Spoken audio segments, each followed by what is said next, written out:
Nearly everyone agrees that evolutionism is about the evolution of life. That is to say, the science of evolution is a life science. This prompts a basic question: just what is life? You would think we would have a good answer to this question. Life is certainly a well-studied subject. The numbers of scientific journals devoted to subjects around life number into the hundreds. And in the last 5 years, nearly 500,000 journal articles were published in the subject area of biology. So there's a lot of studying life that goes on, but this doesn't answer the basic question. Just what is it that all these journals and all the scientists that contribute to them are studying? You would think we had a very good definition of life. In fact, we really don't. I like to illustrate this quandary by showing two photographs. One is a cumulus cloud, which, as cumulus clouds are, is white and puffy. The other photograph is of a cauliflower, also white and also puffy.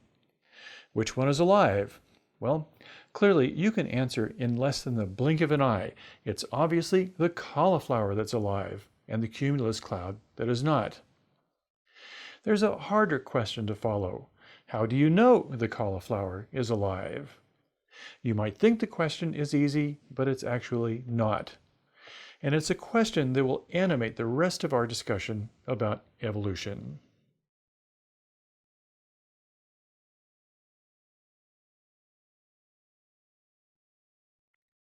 Let's begin by laying down some terms. We start with our timeline of the development of biology from the last lecture. We can really boil all this down to two statements about the nature of life. On the one hand, we can take the two purposeful philosophies of life, Aristotelianism and Platonism.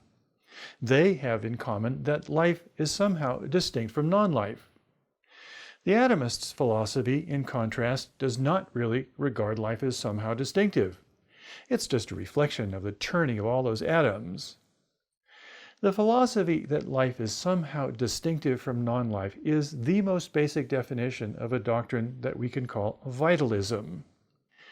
The contrasting philosophy that life is really not distinctive from the rest of the natural world we can call materialism. Now, about those two words. In our current tussles over evolutionism, they are conflated with other terms that reduce to caricature something that should actually be taken seriously.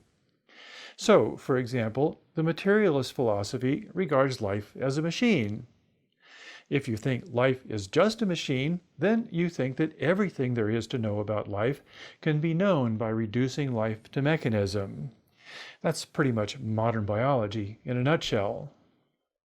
Most scientists today are atomistic in their outlook, so this philosophy labels itself as scientific. And scientists often use this as a self-justifying affirmation of themselves. So, for example, people who lean towards the vitalist idea are said to think that life is governed by spooks and spirits, by a so-called ghost in the machine.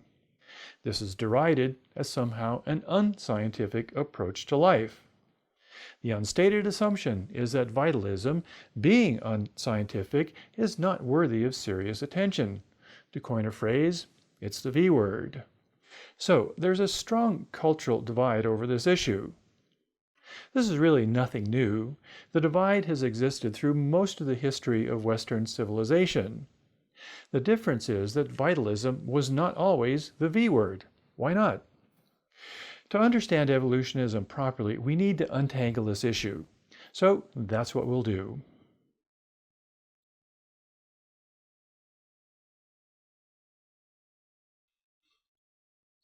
Vitalism has roots in Greek philosophy. Since then, though, it's taken on various forms. The first is embedded in the Hippocratic practice of medicine. This was the doctrine of essential vitalism. The Hippocratics built an entire philosophy of medicine upon the four classical elements as they were then known. These were earth, air, fire, and water. To the Hippocratics, these four elements stood in a particular matrix of attraction and repulsion. Fire, for example, repelled water, and water repelled fire. Air opposed earth, and earth opposed air. These were relations of attraction and repulsion. Fire was attracted to air, earth was attracted to fire, and so on. You get the idea. Different types of matter would be composed of different mixes of these four elements. Aristotle, by the way, added a fifth element to this called the ether. This element, literally the quintessential element, made up the stars and heavens, and so this was otherworldly. Because we're concerned with the real world here, we're not going to worry too much about the ether. Nobody believes in the four elements anymore, of course, but that's not really the point I'm trying to make.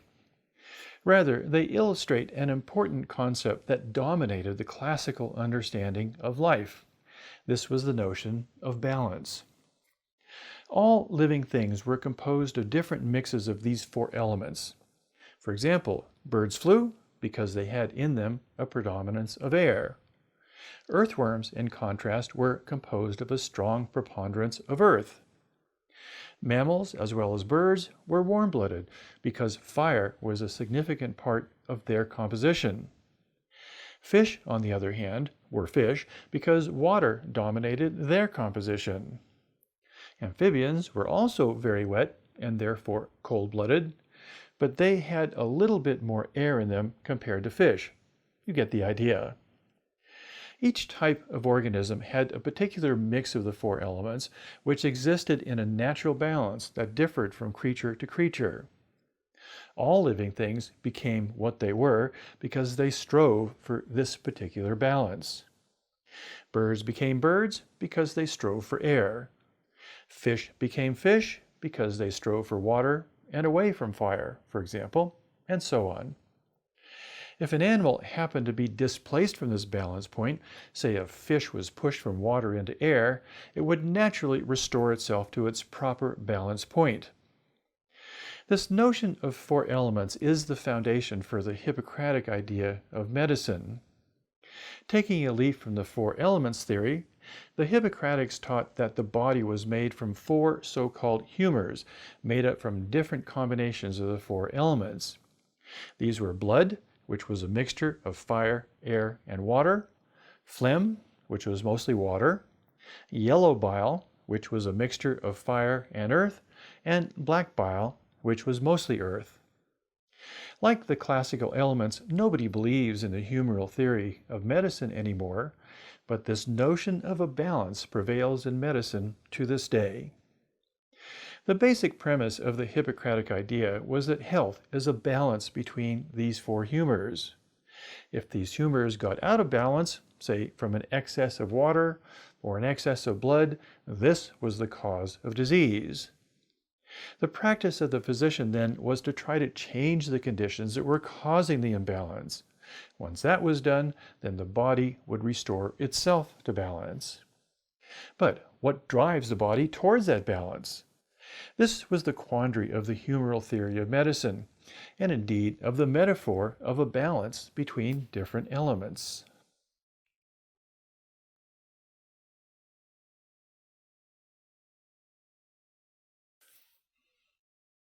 Let's put the quandary in a different way. What was it that crafted a living thing out of the elements of earth, air, fire, and water? What was it that drew life out of the mud, so to speak? And what was it that made animals move from place to place and with apparent intent? Humors as an explanation for all this had its obvious shortcomings. We just mentioned them. But what if it was not vital stuff, animated life? What if it were something ineffable, intangible? This is the basis for another major school of vitalism, so-called metaphysical vitalism. In this doctrine, it was not some vital stuff, but some vital force that imparted life to matter. This was not really a new idea. Classically, that animating principle had a name, the anima, which loosely translates into soul. This word, soul, obviously carries a great deal of baggage, so anima is probably the better word for us to use. It gets pretty confusing from here because no one could really make up their minds on this matter. In medieval times, for example, the animating force was thought to be contained in some kind of special essence, the vis essentialis, or vital stuff. Vis essentialis was something concocted out of thin air, so to speak. Its existence was a logical necessity, rather than something based upon evidence of its existence. There's a logical trap in here. The thing to be explained, whether it be life itself, development of the organism from a formless egg, the coordinated function of the organism, or health, demands an explanation. So we craft a hypothesis, in this case a vis essentialis. That would then be taken as the explanation of the thing itself, with the existence of the thing taken as proof of the hypothesis. The name of this logical fallacy is tautology, sometimes called circular reasoning. But a better way to describe it is drawing a conclusion that is already present in the premise. Tautology isn't always a bad thing, by the way.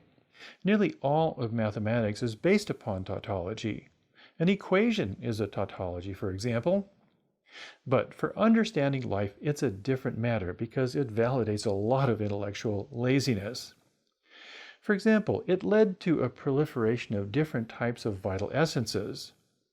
Life itself might have one vital essence, but why not one for development, or coordination of function, or health? Okay, here's the logical trap. There's no barrier to cooking up new vital essences as needed. There's no cost in doing so because there's no independent accountability. You'd think that would be a fatal error, but medieval times were pre-scientific. Logic was king. Evidence, not so much. Consequently, such thinking endured for a surprisingly long time despite the obvious logical fallacy. Nevertheless, by the end of the 18th century, the logic had run its course. The French physiologist François Magendie had this to say then. Why then is it necessary in respect to every phenomenon of the living body to invent a peculiar and special vital force? Cannot one be content with a single force, which one could designate vital force in a general way, while admitting that it gives rise to different phenomena depending upon the structure, the organs, and tissues which function under its influence? But is not the single vital force still too much? Is it not a hypothesis, pure and simple, inasmuch as we are unable to perceive it? We'll be hearing more about François Magendie in a later lecture. The general frustration with metaphysical vitalism expressed by Magendie did not mean that the doctrine of vitalism was dead, however. There's still that problem of the cumulus cloud and the cauliflower. Is there something truly distinctive about life? That question ensures the vitalist idea will not go away. With the decline in metaphysical vitalism, though, there arose in the 19th century a newly rejuvenated form of vitalism. Even though we're loath to admit it, this new form of vitalism became the foundation of much of modern biology.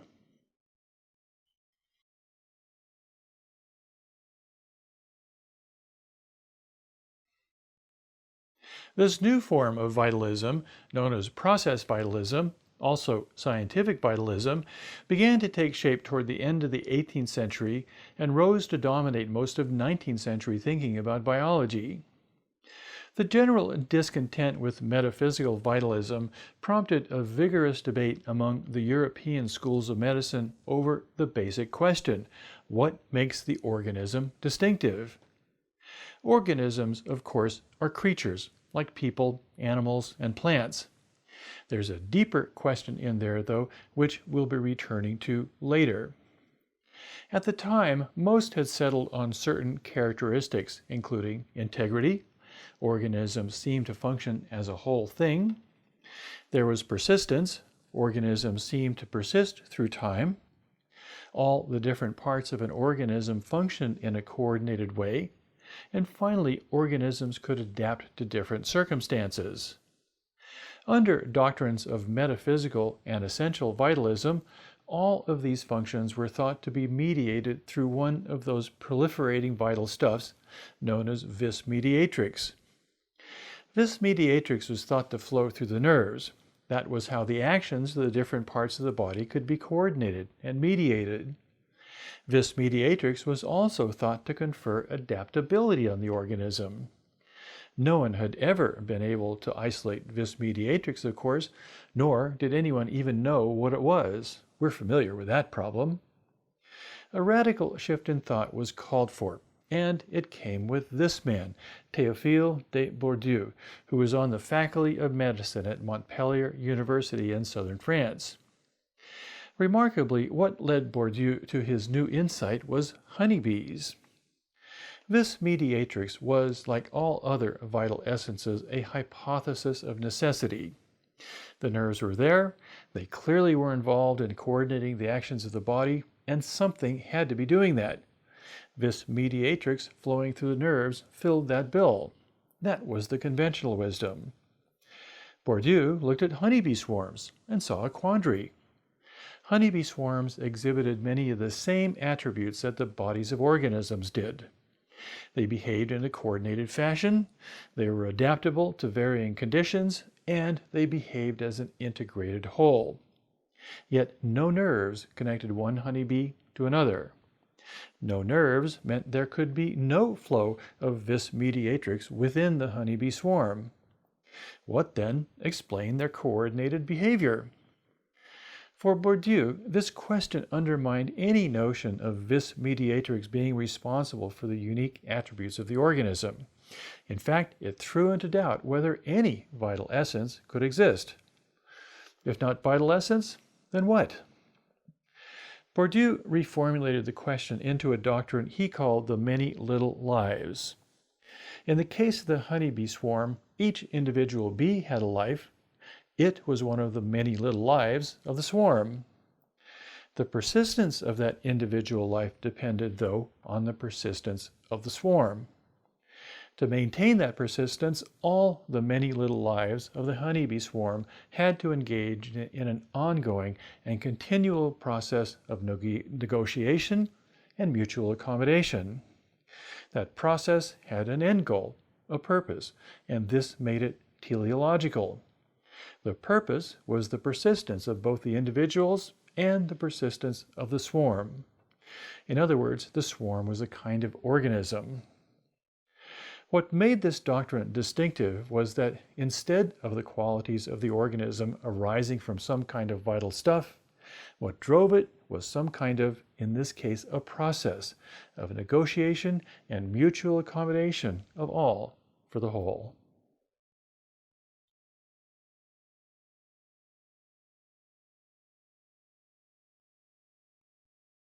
Okay, that's our little survey of vitalism. Again, I promise you there is a point to all this. I've been going into the philosophy of vitalism to make 3 points. First, I want to make the point that what you have probably heard about vitalism is the caricature, namely that vitalism depends upon the notion of spooks and goblins and ghosts in the machine. The implication is that you cannot be a scientist and a vitalist at the same time. In fact, vitalism is simply the doctrine that life is somehow distinctive from the rest of the natural world. It's legitimate to make inquiries into just what that distinction is.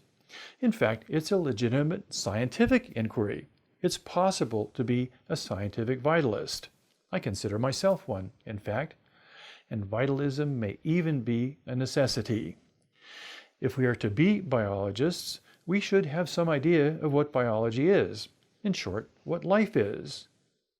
If we are to reject vitalism, we essentially reject the notion that biology should be a distinct discipline from chemistry and physics. I think that's wrong. Perhaps you do too. The second point I wish to make, and this will become clearer as we go along, is that process vitalism is the foundation for most of 19th century biology, including Darwin's own thinking about evolution. It's far from a disreputable philosophy. Nevertheless, we modern biologists have an almost guilty relationship with vitalism, and this is my third point. I will just conclude with a famous aphorism of J.B.S. Haldane, who we have already met briefly as one of the founders of neo-Darwinism. We'll have occasion to meet him again later on. On vitalism, he said that vitalism to biologists is like a beautiful mistress. We're comfortable and happy to be in her company. We just don't want to be seen in public with her.